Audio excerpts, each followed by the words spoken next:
So welcome back दोस्तों। आज हम देखने वाले हैं रेगुलेशन ऑफ इरिथ्रोपोइसिस। तो पिछले वीडियो में हमने क्या देखा, इरिथ्रोपोइसिस। तो इरिथ्रोपोइसिस क्या है, इज अ प्रोडक्शन और a formation of the RBC, that is we called erythropoiesis. तो हमने पिछले वीडियो में देखा कि कैसे होता है इरिथ्रोपोइसिस।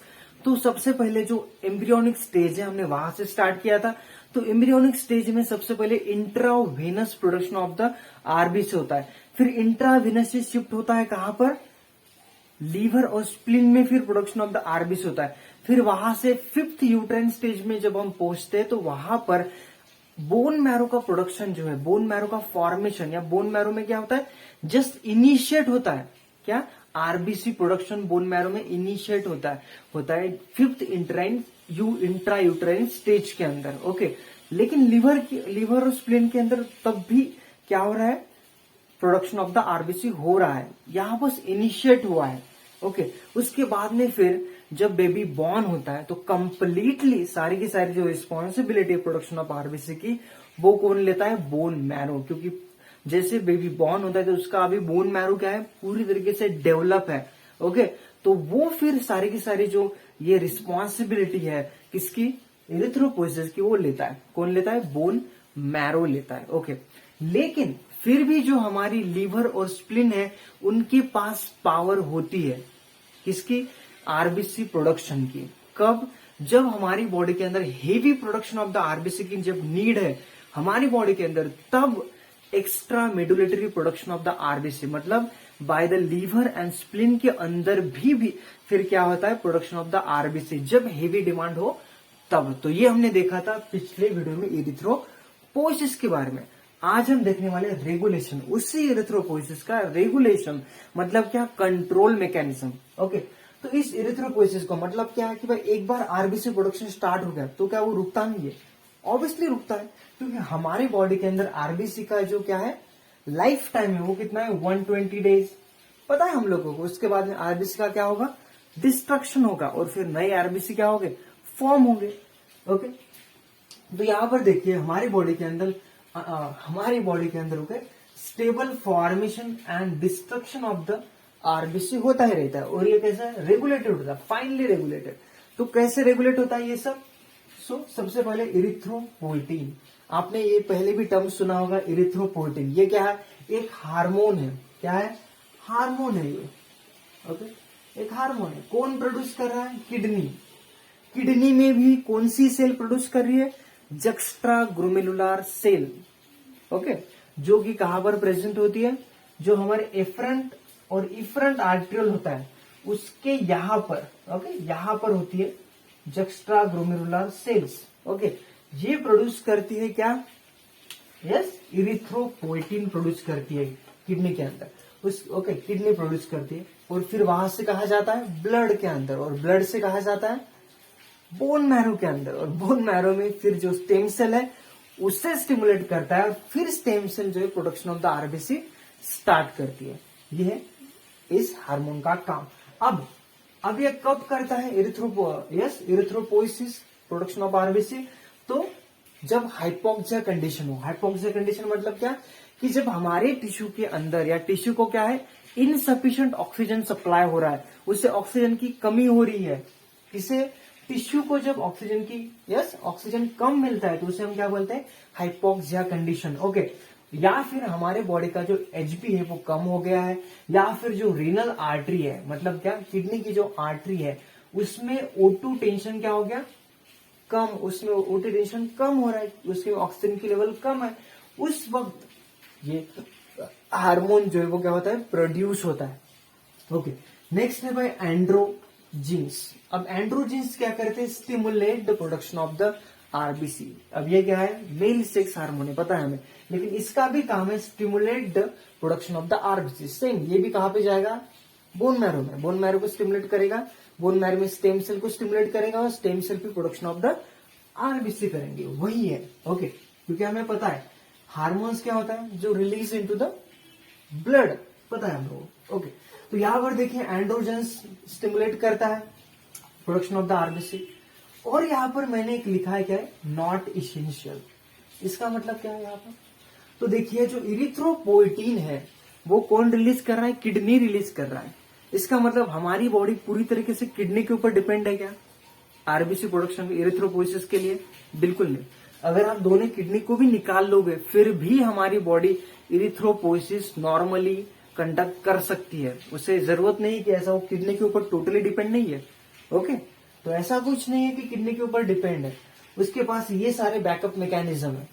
भाई ये नहीं चला, ठीक है, एरिथ्रोपोइसिस नहीं चल रहा, नो प्रॉब्लम, एंड्रोजन काम करेगा, एंड्रोजन प्रोडक्शन स्टार्ट कर देगा एरिथ्रोपोइसिस का। ओके, तो दैट इज हमारी बॉडी बहुत खतरनाक है, वो बैकअप रखती है, प्लान बी उसके पास है ऑलरेडी। ओके, तो androgen okay stimulate the production of the RBC. और दूसरा है भाई एस्ट्रोजन, ये क्या करता है? इसका इनहिबिटरी इफेक्ट है, इनहिबिट करता है प्रोडक्शन ऑफ द आरबीसी। ये प्रोडक्शन ऑफ आरबीसी को कंट्रोल करने का काम करता है, उसको स्टॉप करता है कौन? एस्ट्रोजन। ओके, उसके पास क्या है? थायरोक्सिन। Okay, thyroxine. और थायरोक्सिन या फिर कॉर्टिसोल और ग्रोथ हार्मोन, उनके पास भी क्या है? स्टिमुलेट करते हैं एरिथ्रोपोइसिस को। कैसे? By the consumption of the RBC के, sorry, consumption of the O2 जो है टिश्यू का, वो बढ़ा देते हैं। अब अगर टिश्यू कंजप्शन ऑफ O2 अगर ज्यादा लेगा तो होगा क्या? हमारी बॉडी के अंदर डिप्लेशन ऑफ द O2। और अगर डिप्लेशन ऑफ द O2 हो गया तो क्या हो गया? स्टिमुलेट हुआ एरिथ्रोपोइसिस। ओके, ब्लड के अंदर की ऑक्सीजन लेवल कम हो गई, फिर क्या होगा? एरिथ्रोपोइसिस को स्टिमुलेट कर देती है। ओके, नेक्स्ट है भाई न्यूरल कंट्रोल। अब न्यूरल कंट्रोल भी है, ब्रेन का भी कंट्रोल है। तो ब्रेन के अंदर जो पिट्यूटरी ग्लैंड है ना, उसके कुछ सेल है, वो भी क्या करते हैं? यस, उसे हम कहते हैं हाइपोथैलेमिक सेल या हाइपोथैलेमस या pituitary gland, one of the same. Okay, ये क्या करते हैं? सेंस द हाइपोक्सिया, ये सेंस करते हैं हाइपोक्सिया, मतलब डिप्लेशन ऑफ द ऑक्सीजन, ये सेंस करते हैं, फिर रिस्पॉन्ड करते हैं। कैसे? बाय एरिथ्रोपोइसिस को। ओके, आफ्टर द हिमोलाइसिस, दूसरा है आफ्टर द हिमोलाइसिस भी न्यूरल कंट्रोल के वाया। ओके, सो वाया न्यूरल कंट्रोल, जब हिमोलाइसिस होता है, ओके, हमारे इस जो आरबीसी वो ब्रेक डाउन होते हैं, तब भी ये क्या करता है? अफेक्ट ऑन एरिथ्रोपोइसिस, तभी एरिथ्रोपोइसिस को स्टिमुलेट कर देता है। नेक्स्ट है डाइटरी फैक्टर।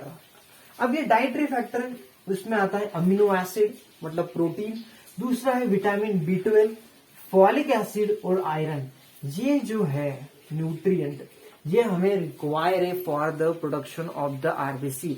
अगर ये नहीं है तो हमारी बॉडी आरबीसी प्रोडक्शन नहीं करेगी। तो हमारे जो फूड मटेरियल है या खाने में ये अगर ना हो या हमारे बॉडी के अंदर ये ना हो तो बॉडी आरबीसी का प्रोडक्शन नहीं कर सकती। तो ये भी एक regulatory, okay, as a regulatory mechanism करके एक्ट होता है, लेकिन इसे डाइटरी फैक्टर को मोस्टली कंसिडर नहीं किया जाता in the regulatory as a regulatory factor. Okay, major regulatory factor ऐसा कुछ नहीं है, लेकिन यहाँ पर ओके इसे ज्यादा भाव नहीं दिया जाता है, लेकिन है फैक्टर। अगर ना हो तो आरबीसी प्रोडक्शन हो ही नहीं सकता। रॉ मटेरियल नहीं है, कहां से आरबीसी प्रोडक्शन होगा? ओके, तो ये है भाई आरबीसी का प्रोडक्शन। ओके, कोई स्टिमुलेट करता है तो कोई क्या करता है? इनहिबिट करता है। अगर ये कंडीशन ना हो, देखो आरबीसी का प्रोडक्शन कब होगा?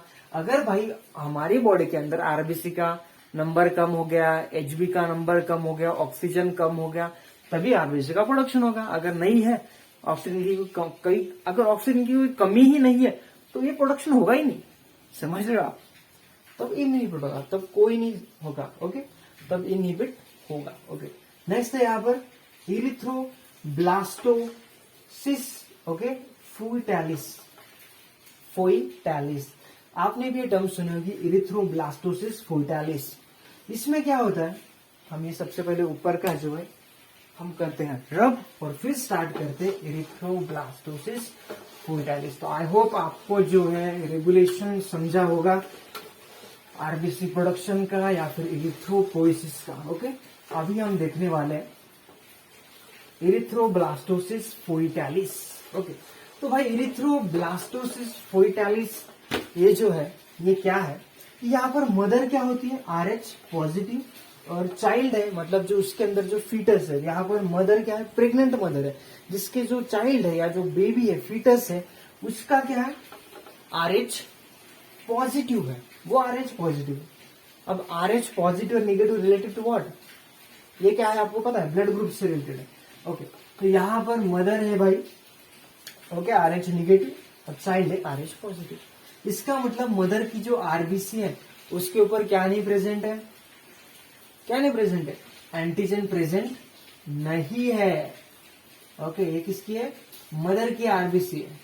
ओके, आरबी, ओके, सो ये आरबीसी किसकी है, मदर की, जिसके ऊपर क्या नहीं प्रेजेंट है, एंटीजन प्रेजेंट नहीं है, RH।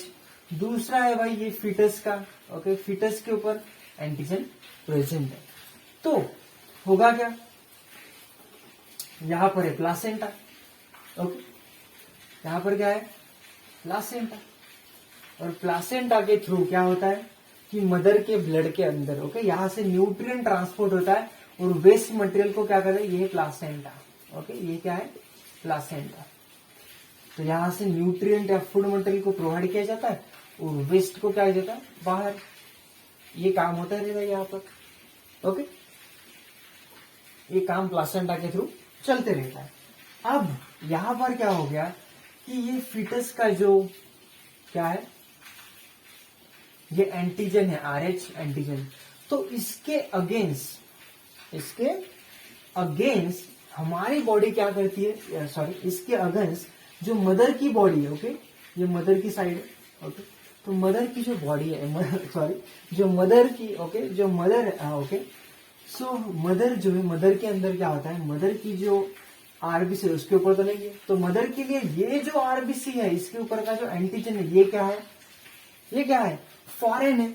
तो मदर की इम्यून सिस्टम इसके अगेंस्ट क्या करती है, एक्ट करेगी। ओके, एक्ट करेगी। लेकिन जब फर्स्ट प्रेगनेंसी हो तब देखो, जब फर्स्ट प्रेगनेंसी हो तब क्या होता है कि इसके अगेंस्ट, ओके, तो ये क्या है, नया एंटीजन है, ये क्या है, नया एंटीजन। तो नया एंटीजन होने की वजह से मदर की जो इम्यून सिस्टम है वो क्या होगी, इसके अगेंस्ट एंटीबॉडी फॉर्मेशन करेगी।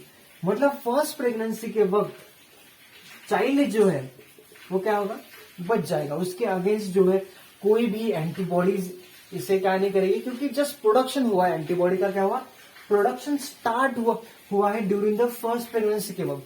लेकिन उसी मदर को अगर सेकंड प्रेगनेंसी हो और फिर से चाइल्ड जो हो वो RH क्या हो, निगेटिव हो, तब क्या होगा कि अभी ऑलरेडी यहां पर एंटीबॉडी प्रोडक्शन क्या हो गया है, यहां पर एंटीबॉडी प्रोडक्शन चालू हो गया था। एंटीबॉडी यहां पर ऑलरेडी क्या है, बॉडी के अंदर मदर की जो इम्यून सिस्टम है ऑलरेडी उसने बना दिया है एंटीबॉडीज। अब सेकंड प्रेगनेंसी के वक्त इस चाइल्ड के आरबीसी को वो छोड़ेगी नहीं। अब सेकंड प्रेगनेंसी के वक्त जैसे अगर ये चाइल्ड है तो ये एंटीबॉडी जाएगी और यहां पर अटैक करेगी और इसके आरबीसी को क्या करेगी, ब्रेक डाउन करेगी, डिस्ट्रक्ट कर देगी, इसके आरबीसी को ऐसा तोड़ डालेगी, सब ब्रेक कर देगी, इसके आरबीसी को ब्रेक कर देगी। ओके, BRAC, ब्रेक कर देगी, डिस्ट्रॉय कर देगी इसके आरबीसी को, ये एंटीबॉडी। ओके, तो सेकंड प्रेगनेंसी के वक्त ऐसा होता है। लेकिन हमारे जो लेकिन अगर इस प्रोसेस को, मतलब क्या है, आरबीसी का हीमोलाइसिस को अगर हमें रोकना है, आरबीसी के डिस्ट्रक्शन को रोकना है, तो यहां पर फिर हम क्या करते हैं, इस एंटीबॉडी को, ये जो एंटीबॉडी है इसे हम क्या करते हैं, डिसेंसिटाइज करते हैं, ओके, यहां पर लिख देता हूं, डिसेंसिटाइज कर देते हैं। ओके, डिसेंसिटाइज कर देते इस एंटीबॉडी को। अगर इसको डिसेंसिटाइज कर दिया तो ये इसके ऊपर एक्ट नहीं करेगा, क्योंकि ये अभी तो इसको डिसेंसिटाइज करके इस एंटीबॉडी को हम ये जो कंडीशन है एरिथ्रोब्लास्टोसिस फोर्टालिस, इसको प्रिवेंट करते हैं। क्या करते हैं, प्रिवेंट करते हैं। ओके, तो इसको एक कवर कर देती है डिसेंसिटाइज, एक मटेरियल आई थिंक, मैं आपको, मुझे नाम तो याद नहीं आ रहा है, मैं आपको स्क्रीन के ऊपर दे देता हूं उसका नाम। तो ये इसके ऊपर ऐसा कवर कर देता है इस एंटीबॉडी को।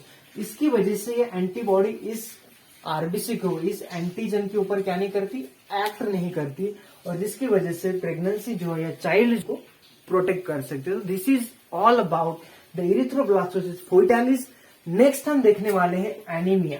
ओके, एनीमिया देखेंगे हम। ओके, टाइप्स ऑफ एनीमिया भी देखना है हमें। एनीमिया मतलब आपको पता होगा, आरबीसी का डिक्रीज होना मतलब एनीमिया, O2 का डिक्रीज होना मतलब एनीमिया। ओके, तो ये हम क्या है इसको, ओके ये क्या है, क्यों है, सब देखेंगे इन नेक्स्ट वीडियो। नहीं तो ये वीडियो बहुत ज्यादा लंबा हो जाएगा। तो आई होप दिस